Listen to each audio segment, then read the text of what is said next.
happening, everyone? A very happy Friday to everyone out there. Today, we got a PulseChain Validator AMA. I've been doing some PulseChain plus Linux conversations lately, a couple of those as well. They're kind of related to validators. They're kind of just PulseChain AMA plus Linux as well. So I can just get more on the Linux side and talk about that and show you how to do different commands, and also talk about setting a validator on that as well. But so there's a little bit of overlap, just FYI, if you want to see some PulseChain, there's validator stuff I did yesterday. The first one, I ran out of disk space, so totally failed setting it up the first time. I cleaned it up, did it again, and then I did the number 2 AMA, I think later that day, and completed the process, went through that a little bit, showed everyone Ubuntu. And then the one I did yesterday, I talked about setting up a validator and different stuff with, I might cover MetaMask a little bit on that too. But anyways, these tech talks, I hope they make a difference in people out there searching for information, trying to understand, again, how to play with this different technology, how to learn Linux, how to convert to Linux. If you're running Windows, if you're watching the security AMAs, I talk about, I don't like Windows. It's like driving down the bad street. You're just opening yourself all kinds of malware and stuff. When you don't have to, there's other options. There's Mac, it's Linux. Otherwise, there's virtual machines. Also covered that in the last one as well. So if nothing else, you can be interested in Linux because either PulseChain validating or securing your box in crypto and however your setup is. So anyways, covering a ton of technical stuff this week. Did a lot of those AMAs, and today we have GammaDevOps on. I'm always going to say GammaDevOps because that's what I've said for a long time now. Gamma with 4s instead of A's in elite speak. Gamma has been working on a lot of crazy stuff recently too. We're going to talk about RPC endpoints. We're going to go deep today. It's going to be a deep dive. Going to go for probably just over an hour or so. Then going to grab a bite to eat as well. But he's been working on some stuff, of course, known for PulseChain Validator, helped a lot of people get that set up, running the dev channel, Telegram, all that stuff too. It's funny, like me, him, and David are have very different perspectives and come from different backgrounds and stuff. And somehow, like, I love it that we're all not the same. We all like kind of do things in a little different ways, but we all are contributing towards like the validator stuff. So I think it's pretty cool, very unique, and very much an RH community type of team effort here. Getting people online, we're getting them online. So anyways, without further ado, Gamma.io, welcome to the show. Hello. Hi, how's everybody doing? You're back. You're back. You're on number working with servers. That's all I do all day. Just hang out with my buddies. Servers. He's not an AI, everyone. He's not an AI. We proved it just now. I'm a real person who lives in the world. Do you live in the world? That's what AI would say, though, wouldn't they? I know. I was gonna say hi to the chat real quick. I think you were on. I think you were on AMA number 21. I want to say 20 and 21, somewhere like that. So we did 10 cents. And we did the conference, so that was a little bit ago. That's right. Yeah. We did the conference. That was really good. I'm excited for the next conference. I don't know when Maddie or otherwise is going to do it, but I'm excited for the next one, man. We get some good content. I like how somebody was like 69 speakers, and what other community does that, right? Like we are so unique. It's not even. I mean, we had so many speakers. Close. I told Maddie, hey, I could go on other days. I was down there in Austin for the entire time. I was like, I can like go on whenever. I'm like literally not doing anything. And it was so packed. I did like an hour and that was it. And I was like, that's fine. But a lot of engagement with that, in the community. I know. I love the panels he puts together, and just getting people together either in real life or remotely and stuff. It's great. When you get to meet people and hang out. No, you were in Austin at the time. I was in a remote, undisclosed location, eating coconut at the time as well. And it was just fun to get together and just do tech talk, answer questions, and just talk through what's been happening. And yeah, maybe we'll start with that real quick too. PulseChain, 4 months old, 5 months old, getting there. Validators going burr. I'll bring up the chart here in a minute. Yep, we got over 40K, 44. What has some been? Some of them have used mine. Some of them have used yours. Some of them have used David Feeder's, Dip Catcher, Dip Slayer. Maybe Dip Catcher, you never know, but Dip Slayer. I don't know Dip Slayer. I don't know. It's a dip guy. Yeah, he catches dips or he slays dips. One of those. Yeah. Right. I thought that was one person. But yeah, they have it right. So a lot of people doing different things, scripts, and mine's more of a guide. But what has been what has been like surprising or something you didn't expect that's happened in the last few months as far as like PulseChain validators, otherwise that's went? I mean, we hit 44,000 like faster than I was expecting. Because before PulseChain launched, I was thinking 50,000 validators was a really good number. And how long does it take us to get there? Like a year? And we're like 4 months in, we hit 44,000. So that's we went to the numbers I was hoping for much faster than we got, right? Much faster than expected.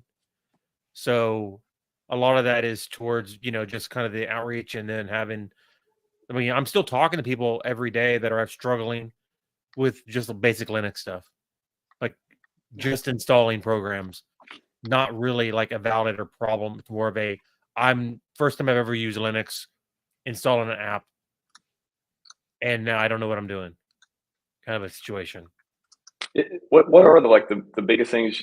Maybe that's a good topic too. Like, what are the easy things that people struggle with the most? Where you're like, okay, this is a simple fix, and they just get it after that. They're like some simple things people struggle with. Well, I mean, the simplest thing, like file paths. Like what is the actual path? Like directory, front slash, not a front slash, directory name, file, having the actual file name and paying attention with your mind and reading file XYZ period Y, and then they type ZY5 period Y, and it's like not the same file name, and they don't realize it, and they're going insane. Like there's this one dude, that was his only problem. He put TXT with the way I do Prism, right, which you could do many different ways. The text file for the password for Prism, for me, I put it inside the blockchain folder. So /blockchain /password period TXT. And then you reference that in the Docker container for the password, right? No big deal. Well, he put, instead of TXT, he put TEXT, text, and he didn't see it. And he's losing his mind, because he's like, but he had everything else done. Like he did it himself. Awesome job. He TEXT instead of TXT was his only problem. And we got on a call, and he's showing me his command, and then he showed me his Docker command, which was legit, like copy and paste straight from my website.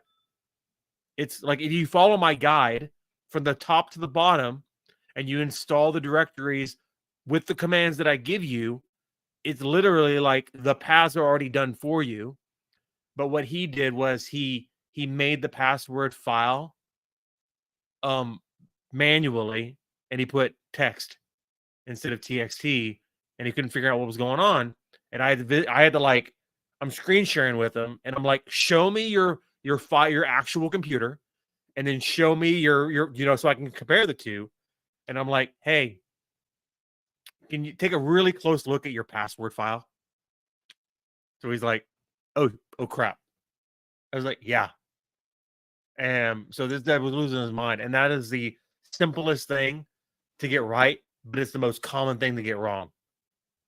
Is just the names of files, and like making sure that path is correct when you reference the files, right? And then there's more complicated part of that. You're talking about attaching volumes to Docker, right? Where you can reference you have the path to the Docker container. It could be like, with me, it's like /blockchain /consensus. But sometimes you got to do, if you're like a remote server, like now we're getting kind of techie, but this is fine. This is what this is for. So if you're in like a DigitalOcean VPS, virtual private server, so, and you do an external volume, you reference it /root /blockchain. So see, the root part is different, and that's because it's an external volume that's attached to an instance on DigitalOcean. And so that's how you reference it. And then the program knows that you're going towards the root blockchain that's attached to the whatever, right? And then if it's a local computer, like you're in your house, like what I have to do, it's like /home/gamma/blockchain, where it's not root, but it's home user, right? And that's just your system dictates, like how your system's set up dictates the file path that you have to use. And then sometimes you don't even use the /. So it's like all these different variations.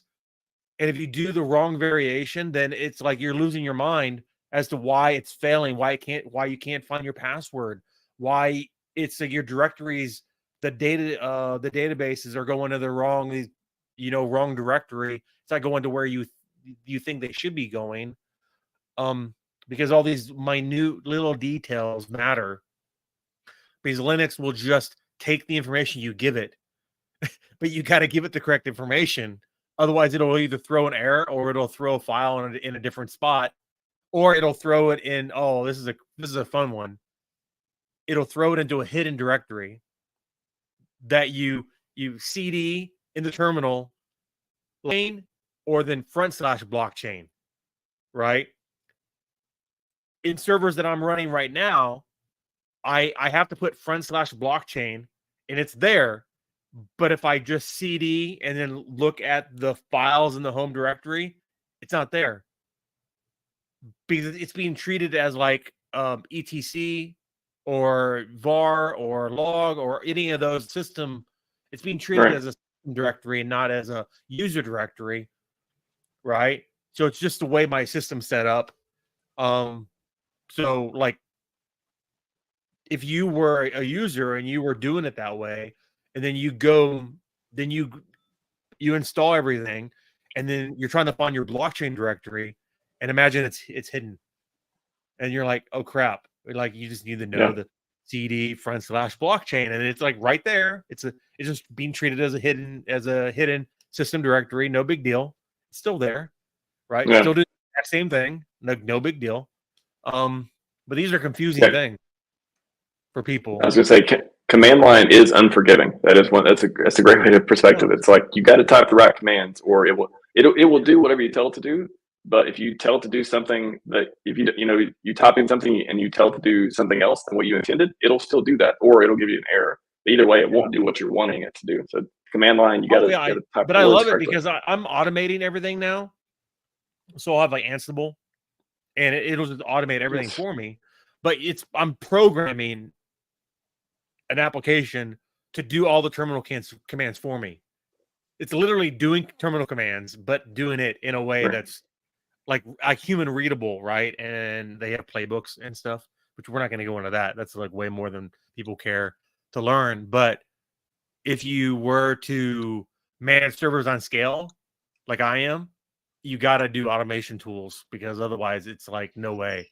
But if you're just doing like single server, you don't need to worry about any of that, right? You just learn terminal, learn what paths are, learn the triple check your commands and make sure that you don't have typos.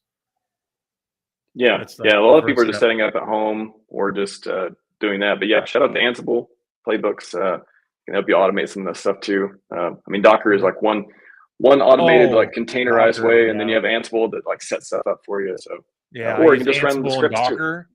They work really well together, which are both technologies that I just learned this last year. So I had to teach myself Docker, and then I had to teach myself Ansible. I had to teach myself Terraform. I had to teach myself like all these automation tools, all within the last year and a half. But you got to start as a user just learning Linux, because I can do everything manually. Like that's the key. Like everything I'm doing now with these automated tools, I can do myself manually on the computer, because you got to be able to do that to automate it. You can't automate what you don't know. So you got to know, but then you can automate. Right? Exactly. So it's kind of a thing. Exactly. Yeah, I want to talk about the art stuff you've been doing recently too. So RPC interfaces, and just we talked about this in the green room. And, you said you released a service. A lot of people are excited. Oh, I'd like to use this. And then I said the other half, most of the people are like, I don't know what you're talking about. What is RPC? Why does this help me? Why would I use it? Why is this important? you just kind of explain that, like, Sure. why this matters to So, people? so here's the history, which will give you some context and like why I think this is an important problem for PulseChain. A couple years ago on Matic, Polygon now, I was just a user, just like everybody else, kind of like just floating around, trying not to get rugged, just like everybody else. The bull market came, and their RPCs got overloaded, and the public RPCs were horrible to use, super laggy. You couldn't get you couldn't get transactions to process, getting your MetaMask to work with the balances, like the basic thing of, hey, I started my MetaMask, I'm trying to get my token balances, which are read from a full node that's in the other side of an RPC. It's just a server, the kinds that I run, that are you're calling the balances for these different token contracts or the main token, whatever, and you're getting that information back, and MetaMask is just displaying it for you. Well, the servers have to have capacity for you to get that call and response of I want need this information, let me get this information. But if it's overloaded, then it's really luggy. Then sometimes you get the spinning wheel forever where you're on the right RPC because it worked yesterday, but now it does for whatever reason it doesn't work. Well, that's because you're getting timed out because like the server might have like just burned, like it might have just exploded because too many people were using it, right? So I took that experience, and what I actually needed to do on Matic was I actually bought like for $50 a month, I bought a developer a RPC endpoint through Matic Vigil, which is an RPC provider for Matic, which is similar to Infura, right? Just for the Matic network. It's called Matic Vigil. So, and that worked great because they have a link and you have a certain amount of capacity, and because you're a paid customer, right? They're not, you're fine. I was just wheeling around like no problem. And then I helped a project get like the enterprise plan from them, and it was like super expensive. Like, I wish I know now what I could have done there. I could have made a killing on Matic, charging for RPC services, because they are not cheap, right? And so I helped this project pay for it, and it's fun. And they paid for their services or whatever. It worked fantastic. And then I was thinking, well, how hard is it really to do this RPC thing? Like, because I run Linux servers, I run websites, and then I do all this stuff. And I was like, it can't be that hard. And so I just started like looking at it. And when PulseChain came out, or like it was announced, and it was the V1, V2, really around V2, PulseChain is when I really started running full nodes for PulseChain and taking that experience from Matic about how, well, if PulseChain comes out and there's not RPC providers that are already there, but this is a new network that's on the ground, grassroots, like no VC, just there's no huge company supporting PulseChain. It's literally just the community supporting it. I was like, well, I taught myself how to do the RPCs on like Ethereum and these other EVMs. I was like, oh, this is an EVM fork. Should be pretty easy to set up an RPC. Turned out to be, because it's in development and it was still in like V2 testnet, I had a couple challenges with turning the APIs on. So I had to get with one of the PulseChain developers. He had to give me a hint on, do the miner flag and then do these other flags inside there, and then all the APIs will turn on. Whatever. It was like a bug that they worked down, and now that's not needed. But right, over like a 2 or 3 month period, the intricacies of PulseChain, like the bugs, the way you do it on PulseChain, which is incredibly similar to Ethereum. And right now, it's exactly the way you do it on Ethereum. Like if you run Aragon on Ethereum, you have the exact same flags on PulseChain. Or if you run Geth on Ethereum, then you have it's the exact same thing. But during development, right? And this is like the prior version of PulseChain, not the E2.0 fork version that we're currently talking about. So there was a little bit of, kind of a headache, which is fine. I figured out how to do it, and I thought about doing like an Infura service or whatever. And last October, I decided not to do that, but PulseChain wasn't even out then, right? But that need is still there. there's a company called Now Nodes, which is you need to have an API key, and you have to have an API key in the headers. If you're a dev, you know that. You know what that means. But that's not like a user's not using that. You're not putting a link into MetaMask and using that Now Nodes unless they have a different version you can ask for, where you have the API key that's embedded in the link, like the Infura version. Like if you go to Infura, you get an API key, but you literally get like a location block that's assigned to you that's rate limited, and you just plug that into MetaMask, and it's like just a straight URL. Well, Now Nodes has API keys in the header, which is more of like a Web3 app thing. Like no problem for a developer, like for Web3 apps, but you're not plugging that into MetaMask and using it. So that Now Nodes doesn't help the regular Joe Schmo user, like I was in Matic Polygon, because I didn't have an app. I just wanted to be able to like function in MetaMask and like actually be able to do like normal user stuff, but I needed like a paid service to do it. So Now Nodes doesn't happen. David Feeder. No. Alex is doing the RPC called Pulse Fusion. David Feeder's got the Validator store, and he's got other stuff. Okay, so all these people, there's like 5 or 6 top ranked people in the community are all doing interesting things. So Alex was doing Pulse Fusion, right? And he's got like some GraphQL servers that he might be coming out with, and he's got an RPC that's similar to like mine, and he's going to do a service, which is fantastic. Yeah, I want to talk about Alex's stuff. Right? In the bull market, it's still going to be a problem for people.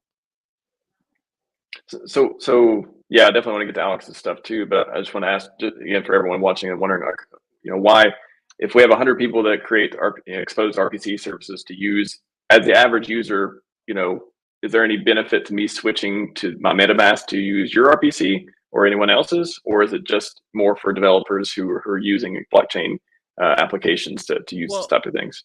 Well, it depends on what's exposed. So like right now we have the main RPC, which can handle most anybody's use. Just about everything.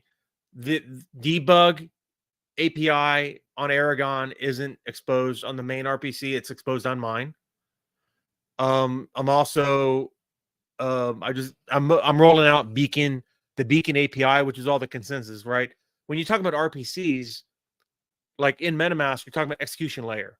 Talking about token balances, token contract balances, the gas token, like doing transaction, deploying contracts, like all of that is on an execution environment, which is Aragon or Geth. And so I have that, which is what you're looking at right now, is my RPC for testnet and mainnet and WebSocket, which is just a different way to access it. But my servers are just in Europe. It's not global. Like I don't have $1 million budget to have like a globally spaced like 4 servers in every country in the world, and you can get 30 millisecond latency everywhere in the world. Like you're not getting that for mine. Now the main RPC is distributed globally, 60 millisecond average, fantastic RPC. Like use it, no problem, right? If you're a developer and you need, say, debug, but you don't want to run your own RPC, you can use mine. So because I already have it exposed. The Beacon API, which is the Beacon chain, because the consensus layer has a lot of data. So if you need, like, say, data analytics from the Beacon chain, but you don't want to run your own Beacon nodes, right? You don't need it's basically you have Lighthouse in archive mode and then Aragon in archive mode. That's what I'm running. So if you need that for your website to get data analytics for whatever, then you can just use mine. It's fine. At a point, if I'm in like 1 trillion calls a month or some crazy number, then I might have to put rate limiting on there and maybe like think about like how this is going to be sustainable. But that's not something I'm really worried about. So you can just use it as much as you want. If you try and DDoS me, then like I have that protection. So I will come find you. I'll have whatever. I'll just up the limit on my provider And then so basically my provider will take care of any DDoS attacks, which eventually will happen. Somebody will like have fun and here, let me check out this link and try and mess with them. And then that's fine. Come for me. I'd love to see that. That would be a very interesting day for me. Please do so. It'd be fun for me actually. I'll do a YouTube of my first DDoS attack of my service for fun. You're reminding me of Richard looking at the camera talking to SEC. I prevent more people from scams than you. Like you're like, I'm DDoS, DDoS my server. That'd be a fun day. So I was saying, I was like, so you're talking about there's a couple. There's a service called Public Node, like right there, Public Node. They have a couple servers that are running. And then there's another one that's like Third something or other. There's like another RPC provider that might be a couple of servers or one server. I'm not really sure how much capacity they have. But with me, I have a lot of capacity. It's fine. My only problem is I'm only being hosted in Europe because that's how I can keep my costs down, and like it's a reasonable amount for me to have scale with servers so that I can have enough servers to have capacity. So with that, I take a hit on latency. So globally, I'm around 100 milliseconds. The main RPC is like 60 milliseconds. So you say double. I would throw the number. I'm like twice the latency of the main RPC because I don't have globally hosted, servers, which I'm never going to have globally hosted servers. But what I do have is the capacity for you to like just use my service, and I don't even have it rate limited. I mean, there's a point at which you're going to get knocked off if you're, that would be considered to be like a DDoS attack at some point. But like there is an undisclosed like limit of use you can use, and I'm not really worried about you using it. So everybody on PulseChain could use my service right now, and it's not affecting me at all. And then it's more designed. I'm trying to tailor it towards like, hey, developer, you have this random, like yesterday, this guy was like, hey, I need access to the Beacon API. How can I get that? And I was like thinking about it. I was like, I don't think anyone is providing that. Is that me? Can I do that? Okay. Then I looked at it as like, that's super easy for me because I just needed to copy and paste a configuration to Nginx, which is a reverse proxy. And then I kind of messed that up a little bit because, front slashes are my bane a little bit with the Nginx configurations, super annoying. And so I did a couple trial and error on that one. And then I got it working, it took me a little bit. And like most things, when you're doing development, it's like sometimes it's just trial and error. And I'm rolling out testnet right now. It's like live on testnet. Mainnet is being rolled out right now for the Beacon API, which is it's all the data from the Beacon chain. It's all the validator. It's all the slashing. It's all the staking. It's all the consensus level stuff for PulseChain. Yeah, there's a reverse proxy, which is Nginx, which is the way it works. Just to explain, is like you're at a computer, and then you put your link to gamma.io, and then you call my server, and it's going to be secure over 443 port, and then so you hit my Nginx reverse proxy on my server.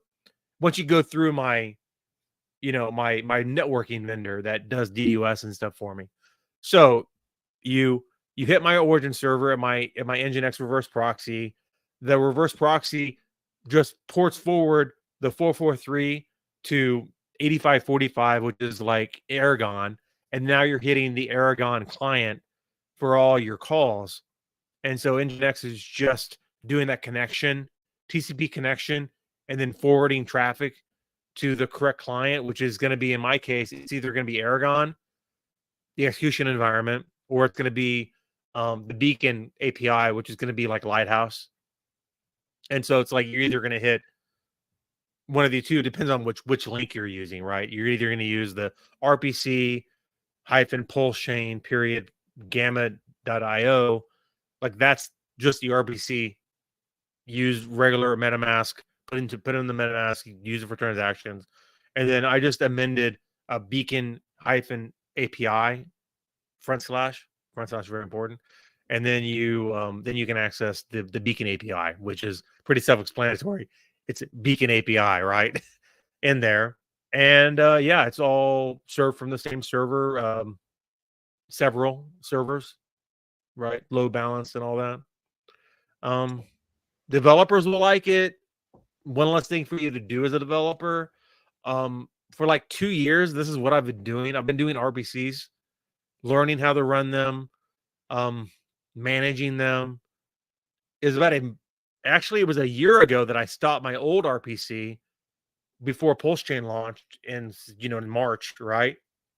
Because PulseChain hadn't launched yet, and I was like, okay, let me put this in the back burner, and then once PulseChain is out for a while, I can just dust it off and I can just get it back and running.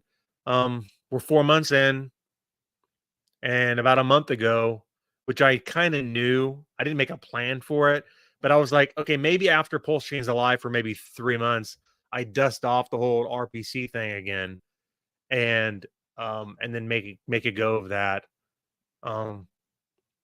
It's helpful that I've gotten a lot of my concerns for cost are taken care of. So I'm not worried about paying for the service. So it's like the cost for me is the same if I have no users or if I have 30,000 users at this point.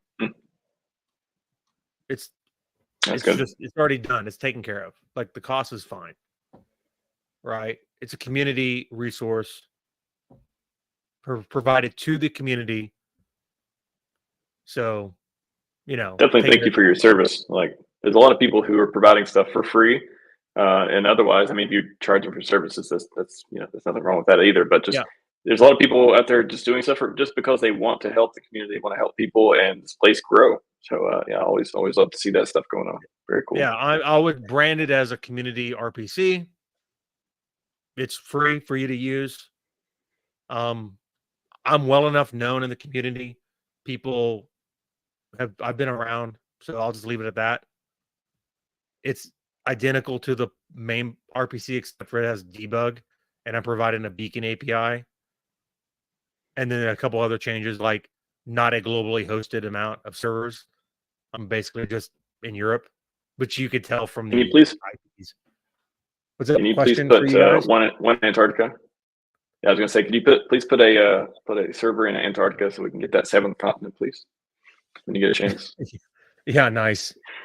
Gold Key asked, I'm very limited to what's great about my services. I am distributed on 2 data centers, but I'm not like in all the different continents and stuff. So yeah, I just want to make that very clear when people are like, your latency isn't as good as no, it's very clear. It's fine. Like you can go and use the 60 millisecond global for your meme coin purchase. Please do so. But if you need something that it can't provide, which there are a couple of things, then you can totally use mine. It's fine. You take a hit, 120 millisecond hit to get some services, unless you want to run your own server, which you can totally do. And I can help you do that. We got time for that. Trying to make nobody got time for that joke on the milliseconds there, but no, it's not coming to mind. It's not possible to do that. Actually, that is a very reasonable measurement for the threshold stuff too. Anyways, Gold Key's question: is there some threshold of validators that actually doesn't benefit the chain anymore? More validators can currently have it better. Good question. Yeah, you want to take that? Well, I mean, so Ethereum. So we bounce up like Ethereum. They have like over 500,000 validators, and they're concerned about their number of validators being like too many. But we have like 40,000. So we have like 10%, less than 10%, up for 700,000 now. Because I don't even know, it's like going up so fast I can't even keep track of it. So now they're concerned about the number of validators on Ethereum is too much. If if all retail, right? I think people who know the channel understand what I mean by retail, run a validator, you're talking 200,000 validators. And that's like if every PLS that exists that is in retail hands were to run a validator, you're hitting like 200. That's not even anywhere close to where Ethereum is. So, I mean, if we had 100,000 or 150,000 validators, I mean, so the amount of money you make per validator goes down, but that's a lot of PLS off the market. That's a lot of demand.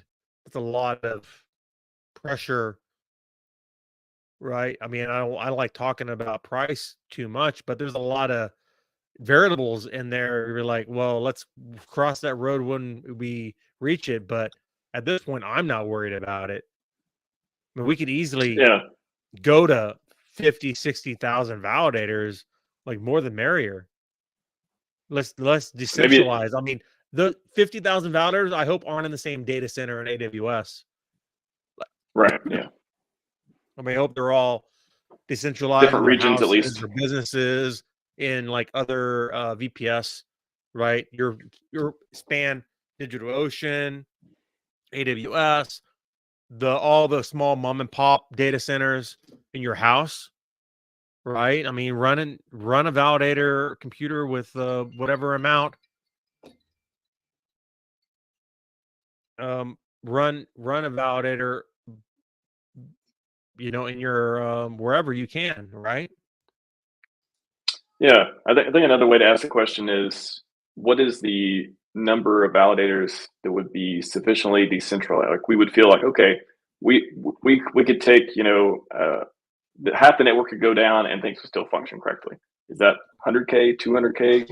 Is that like the sweet spot? Okay, well, this is a technical question. I can answer it. Say, okay, so for the chain to stop finalizing, meaning the epochs quit finalizing, you need to have more than 67% of the active validators in that committee online, right?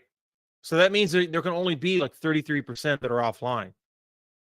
Now, if you average that across the whole network, right, that's a huge amount of validators. So even right now, if one entity were to shut off, like mainnet isn't going offline because there's no single entity that owns that many validators. We have 44,000 validators. Of what I'm aware of, there's validators, there's people who have multiple servers that are in the thousands, a couple thousand, right? That I've talked to that seem to be doing a great job because they provably been doing a great job. Even if they were offline, the chain is still fine. They just lose money, which they are not in the habit of losing money. But even if the largest validator that I know of, and I may not know the largest one because I don't talk to everybody, were to go offline, mainnet would still finalize.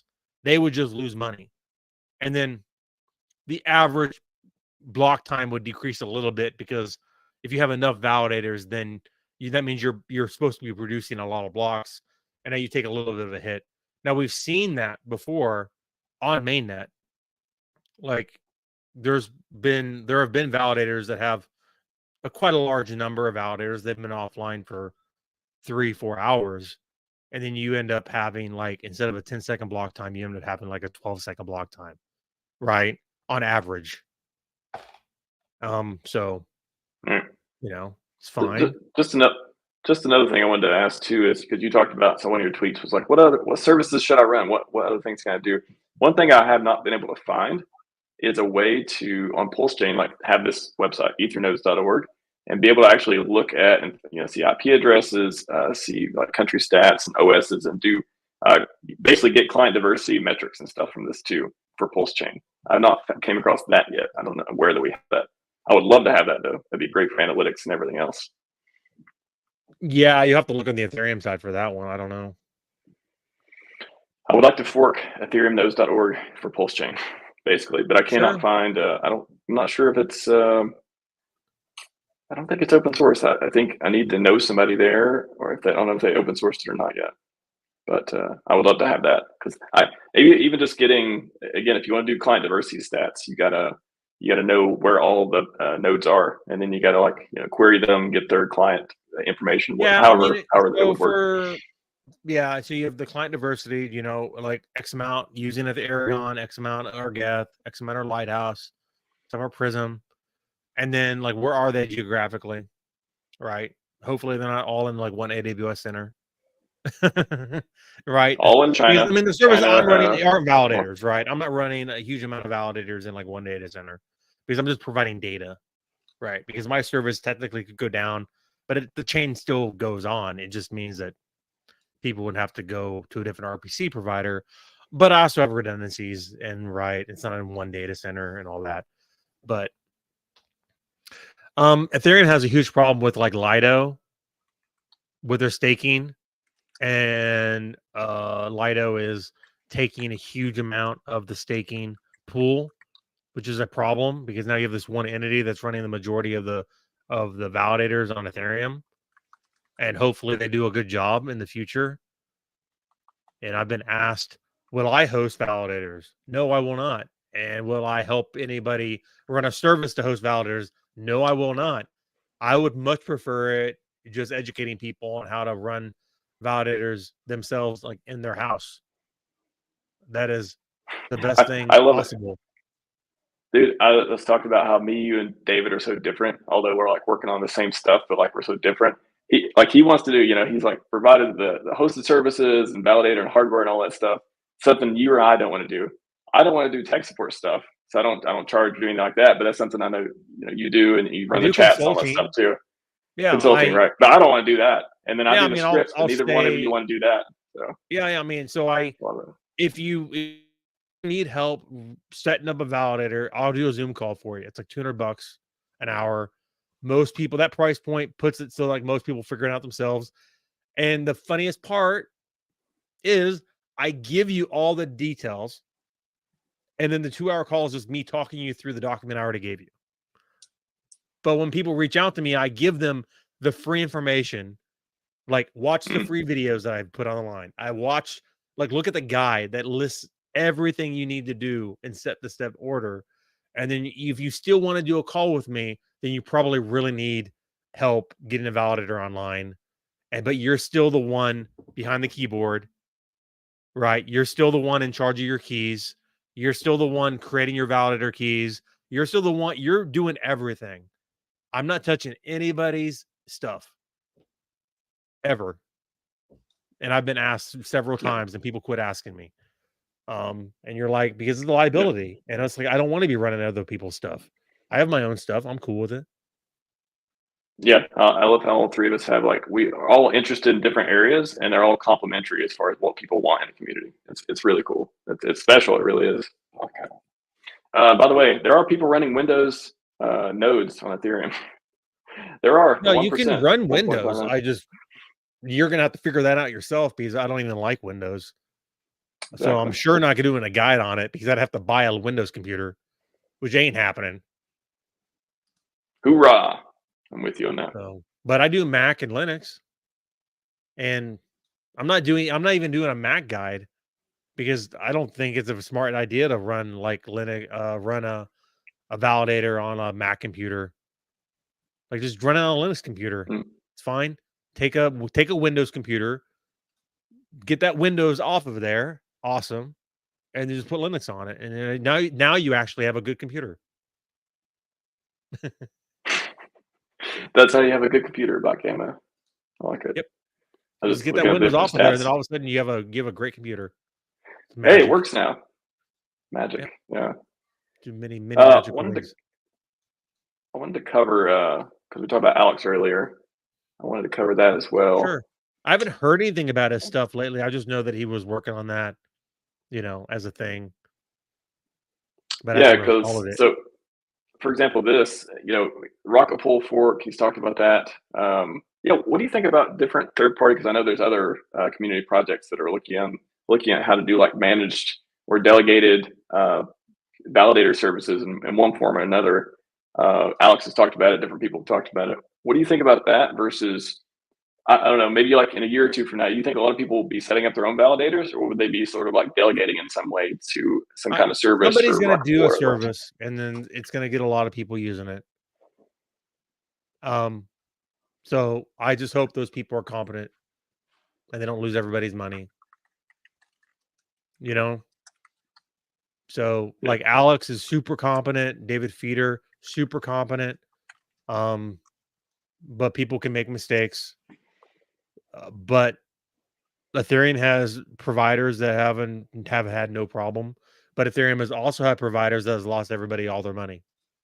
So for me, I prefer you are in charge of your own stuff, and I'll help you as best possible, at least with information. Even though I'm trying to not do consulting as much, I'm not trying to do Zoom calls as much.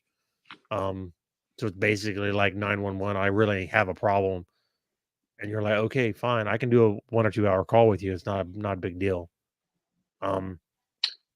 Just on this one too, the plan is to offer a VPN link to consensus node. You still run your own validator, but you can link up to nodes if you don't have to sync your own. You still have your own keys. Yeah, some of them are you still own the keys, you still run the validator. It's just like maybe an easier. I don't know. I want to see like the diagram and like figure all this stuff out. Not a lot of details yet, but sounds like Alex is working on a couple different angles. Yeah, on it. I got asked it yesterday. I was like, oh, can you run a validator on like with the Beacon API exposed from? I was like, well, I don't think so. But these are APIs that can be publicly exposed, and I don't think you can run against it, but I don't know. I haven't actually tried it. So Got another question here from Max Heartshare Win. Great name. Feeling overwhelmed. Open my feeder kit. First time new into crypto, all in RHMax system. Was this a bad idea? no, David Feeder, he's got the validator store. It's just a nook. You can run the validator yourself at your house. Fantastic. You just buy a computer from him, and then you run a validator at home. Nothing wrong with that at all. It's a fantastic idea. Also, welcome to the ecosystem. New people coming in. Pretty cool to see that they're interested enough to even get a validator and start doing that stuff. So yeah, you throw that on your desk and you check it whenever you need to check it. Hopefully, at least daily. Keep make sure it's still running. His power has internet. And then yeah, people ask me. I literally, I do mine in the cloud though, so I have less to worry about as far as utility problems or otherwise battery backups. But I like literally go on Beacon Chain about once a week and check mine. Like, oh, cool, it's still attesting, still working. Cool. Yeah, I had to work some port forwarding problem initially because mine was going offline, like every other day. It was kind of bad. And it was because my local router wasn't port forwarded 3303, which is the communication port for Geth. So I got port forwarding, then my peers went from like 2 to above 30, and it's been running for months, and I've never had a single problem. I got an AP. I got the battery backup that's connected also to the router, and then also the computer. So if the power goes out for an hour, my internet doesn't even go out. My validator stayed online. I never have to touch it. My power in my house went out like 6 times. You know that situation where your lights flicker and it's super annoying where all your TV keeps going off and on and you're like, what's going on with the power? Well, my validator was perfectly fine because it's a 2-hour backup. Internet was stayed on. I haven't had to touch it. Like I went to Hawaii for 2 weeks, and then the day before I went to Hawaii, my power went out. I was like, well, this is a great time to check out this power backup because I just bought it like a week prior and set it up, and the thing worked perfect. Didn't even need to touch it. So having a battery backup that's also battery backup for your routing, for your modem, your router, to make sure that doesn't go offline whenever your power goes out. If you have a internet that will do that, like mine, right, the cable internet kind of a thing. That type anyway is what I'm talking about. So like I had that no problem, and then port forwarding and having your networking set up. And I know a lot of people have validator problems with peering because they haven't done port forwarding, which isn't necessarily required. But if you're having peering problems and you're having these issues, it's like the first thing to check, right? Like with me, I turn mine Yeah. on port forwarding, which is if you're not like some people probably don't even know what I'm talking about. It's like so another computer out in the world in Asia tries to talk to my validator to peer with me. So my IP address is broadcast with 303030, right?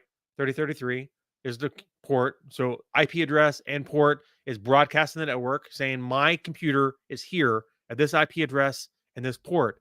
Well, my local internal router doesn't know unless I tell it what computer, if somebody hits my IP address for port 3033, what actual device on my internal network should it go to?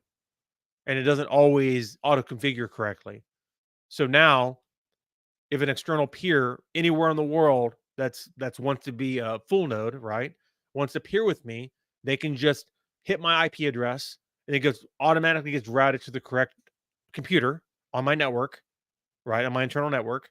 And then now you're peered with me, and it like doubled. It was like from 2 to like over 30 peers because my inbound peers were able to be like exist because you have outbound peers, and then those outbound peers expect those computers to actually be able to be routed correctly to the client, which is the exact same problem you're fixing, right? So a lot of outbound peers, you try and connect to them, and you can't connect to them because your computer can't route correctly to them on the internal networks. Which would be a problem if you're like a very decentralized network that have a lot of home-based systems, and you don't have port forwarding correctly configured.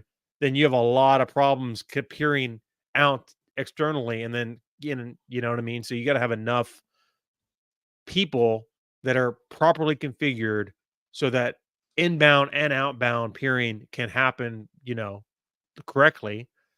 Otherwise, everybody's got peering problems. Don't want to And have yeah, peering problems. DigitalOcean You is want your fine.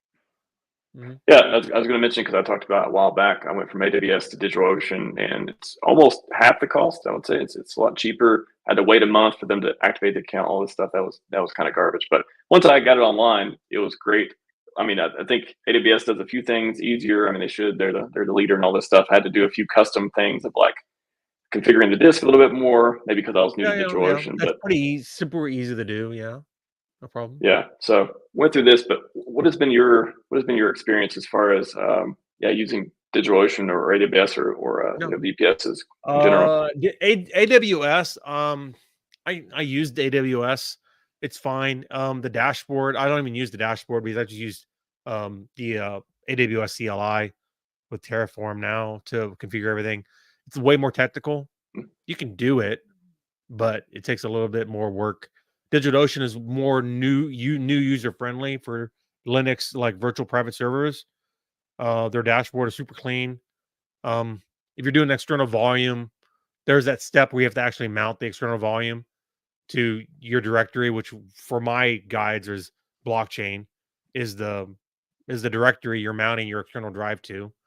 So in that little part right there, which is echo right there, um, I end up doing like /root /blockchain, and then I mount my blockchain to to the file system. Yeah, mount the external volume to my file system at that Yeah, directory, and then it's fine, like no problem. You just didn't know how to do that, right? It's like a manual thing. yeah, you don't have to do But that on AWS when you're just setting up. I was like, wow, I actually have to like do an extra technical step here, and that yeah, was well, interesting. because So there's a you're little bit of curve. talking like Geth is like 900 gigabytes, Aragon is like 2.6 terabytes, so you're gonna have to have an external volume with DigitalOcean. It's not hard to set it up. Actually, incredibly Yeah, because easy. the different structures of when you're doing a plan, DigitalOcean, it's like kind of everything's combined. Your disk space is combined with all this into your price of how much you pay per month. But with Yeah. AWS, it's like you're basically just getting your instance type, and then you're adding a disk, and that's maybe like a separate deal. So it's kind of different. One thing I do like, it tells you how much in the top right corner you've spent so far, and that is, I'm like, why can't AWS do this? Why can't you Yeah, tell so me, estimate like my you'll see with costs? DigitalOcean, so you can pay like $250 for a server. You can pay less. Depends on if you want to get, like, what I get is I usually get 64 gig servers, depending on the plan. It's like the $250 server a month, and then you have the external volume, which is like an additional $300 for a 3 terabyte. It's like 100. Is that right? It's like $100 per terabyte of external. Something like that. So Yeah. that's like extra $300 right there, which isn't bad considering I was once considering Geth under the old PulseChain system. And how am I going to run an archive node? $1,300 a month for volume space, plus a server that's kind of underpowered. So you're talking like $1,500 per server. I'm like, oh god, I can't afford that. There's no way. And then you're like, okay, then you're running full nodes only, but not archives. Well, people need archives, and the Aragon at that point wasn't actually an option, because Aragon, right? So you can run DigitalOcean Aragon archive node, $300. Well, I'm saying $300 for so basically less than $600 a month through DigitalOcean, which isn't bad. Yeah, I think mine's been around I want to say 450. I've got it down the cheapest I've got, around 400. Sure. Yeah, you can decrease it to just the bare minimum.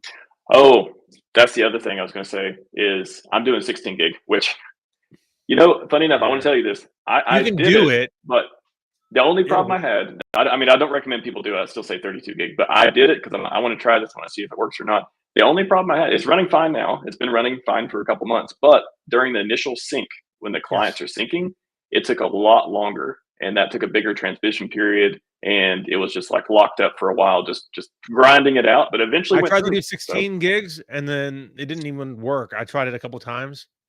Really? And so I was worked. It just took a lot longer. Yeah. So, and that was like pushing working. It, so. Yeah, but I was like 32 gigs, even with Aragon, is fine. I mean, I'm not running 32 gig servers for like RPCs because it's a very CPU intensive. It's basically TCP packets and routing of comms. But as a validator, you don't need that much. Like 32 gigs is fine. 16 is like I tell people, if you have like a computer in the corner you're not using anything for, then brush that thing off, reinstall Ubuntu on it, and like let's see if you can get 16 gigs to work, which you should be able to do with Geth and even like Lighthouse or Prism. It should work. Aragon maybe, but more like 32 gigs. But I haven't tried Aragon. You should be running Geth as a validator. 900 gigabyte hard drive space versus, unpruned Aragon at like, less than 3 terabytes. Yeah. Let me wrap up on this as well. Tarrain, get him on the guy on Telegram with bad internet, pairing problems, and then mentioned pairing problems. Yeah. Is there something cover on pairing problems? No, he's having networking problems, and sometimes your client is set up correctly, but then your actual ISP, your internet provider will be messing you up. So you gotta be careful with your internet provider. And some people depends on where they are in the world. Actually, like I haven't had a problem where I'm at, but that doesn't mean that some other country ISP doesn't have a huge problem with what you're doing. They could be doing port blocking. They could be limiting you a database, right? The bandwidth usage, spotty internet, right? So yeah, it's just depends. In some places, you got to figure out if it's okay to just get a DigitalOcean server or find a provider to do it in the cloud if you want to be a validator. Like if your local setup is not ideal, right? Yeah, that's my thing. I don't have any videos on there or anything. Oh, I was just going to show. Yeah, I'm kind of moving away from it. My Substack is still up. Oh, I was going to say, I'm going to be getting in a new website, by the way. I have a guy who's helped me out, kind of helped me build out. He's actually building like a one-page website for all my like RPC services, like instructions, basic documentation, awesome. kind of like, you know, so it's basically going to have my RPC information and then like my socials. So I'm moving away from kind of doing the blog format, doing like the videos. Although like I go on videos, it's not a problem. I'm just not like a YouTuber so much. I've done a little bit You of are a it. creator though. You are a creator Sure. though. You create a I'm lot on of good Twitter. content. And I'm on Twitter constantly. I love Twitter. I've always liked it. I've been on there since 2009. Although my new account is like a year old or 2 years old. But yeah, the Substack is probably gonna go away eventually after I get the new website up. And so you'll probably, it's just my Twitter account is where you're gonna be able to get me. Like this is not going anywhere. I'm almost got 5,000 followers, which I never ever thought I'd have that many followers. So I must be doing something right. create good content. Yeah, They come, man. I added like 10 in the last day. Fantastic.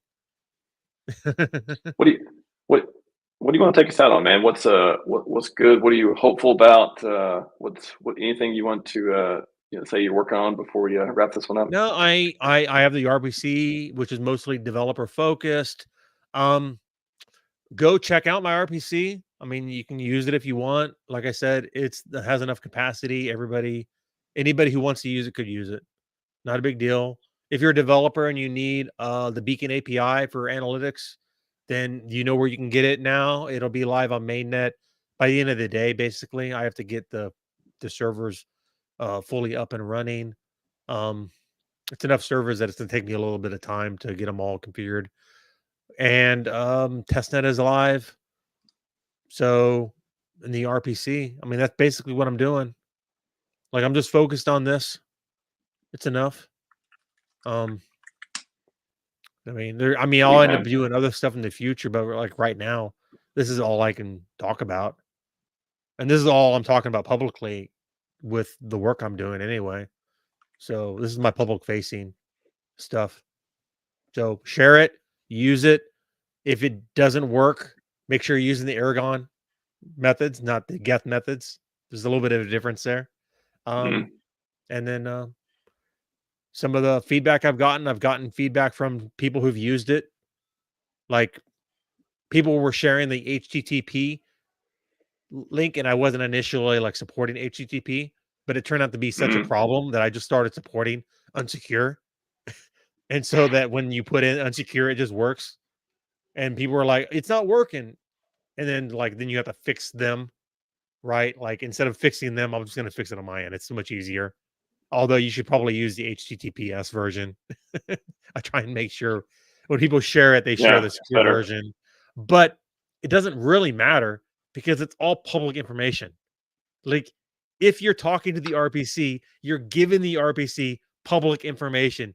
It's an actual transaction that's being published to the blockchain. When you get information back from the RPC, it's public information because all it's doing is getting contract balances that are already public to everybody see. You're exchanging zero private information with the RPC. So sometimes I hear people talk about, oh, watch out for RPCs because like they're blah, blah reason. I'm like, can you give me an actual reason why? Now, RPCs, you could connect to an RPC. It could give you bad data, meaning it's not synced up properly. Maybe it's not synced up to the current height. It's giving you bad balances. But yeah, okay, that's not good.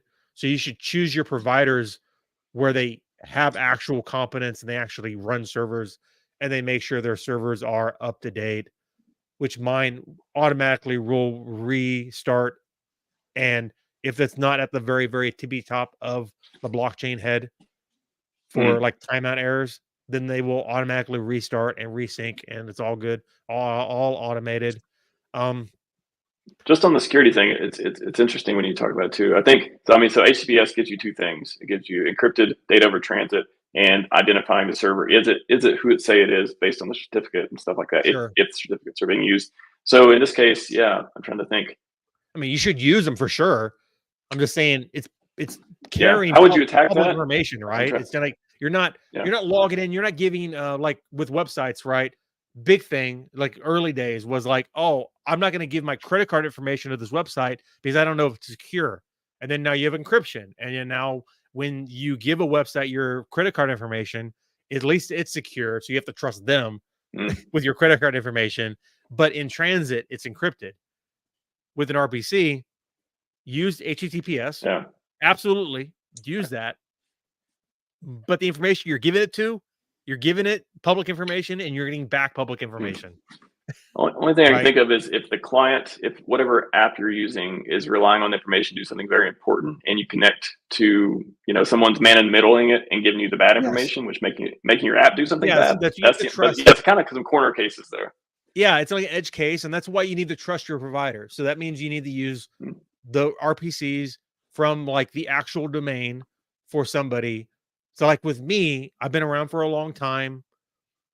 You can use mine. It's fine. I'll tell you it's exactly like the main RPC as best possible. Although it's not globally hosted. That's literally the only difference. And it's well managed. And like all I can do is say that I've been doing this for a really long time. I've been doing this longer not a lot of concerns than blockchain has existed, which is quite a long time, which doesn't really mean anything, but I like to say that anyway. Gamma's been doing blockchain before it existed. You heard it here. No, I mean, they're running servers and Linux and shit. I know. You know what I mean? I know. It's just funny. Yeah. Yeah. No. Cool, man. I mean, thanks for coming on. It's been always good to have a conversation with you. I know we talk online from time to time. You run the DevOps channel, which is just fantastic resource for people. Yeah. I send people there all the time. So, and then I was like, I guess we can leave with like my at gamma.io right there on the screen is my Twitter handle. It's also my Telegram handle. No scammers. I'm not DMing you. I'm not DMing to IT support. So there's a bunch of fakers out there trying to steal from you. It's not me. Right. I'm not DMing random people. Like that's like everybody, right? Just don't believe random DMs. Okay. And then, yep, that's my Telegram group for DevOps, technical validator, RPC, more of a tech talk type of a situation.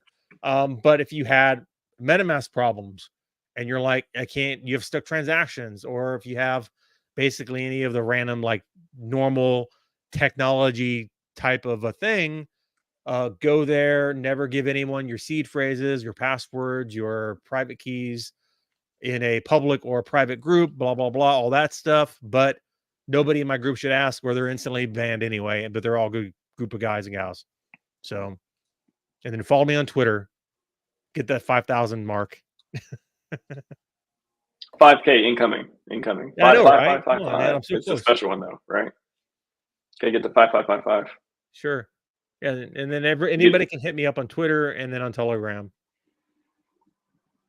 with any issues or concerns or whatever. Doesn't matter. I do crypto full time, but on the tech side, and I'm online all day, so it's not a problem. Man, really appreciate you being in the community, doing all the stuff you do. Yeah, we gotta gotta keep this Ponzi going, right? We gotta keep just putting time, effort, blood, sweat, tears, and maybe price will go up eventually. But in the meantime, we can start some validators and learn some technology, learn Linux, right? Sure. I like to buy PLS and I like to throw them into validators if at all possible. I have a job, and so I earn income and I earn money, and some of that money I like to throw into things. One of which is being validators. So, you know, more the merrier, right? More the merrier. We had 44K and before long we're getting 50K. I think before I was like 50K, maybe end of year, maybe next year sometime. But well, I mean, a lot of those are going to be people who've earned PLS through validating, and they're just compounding, which is fine. It's totally what I do.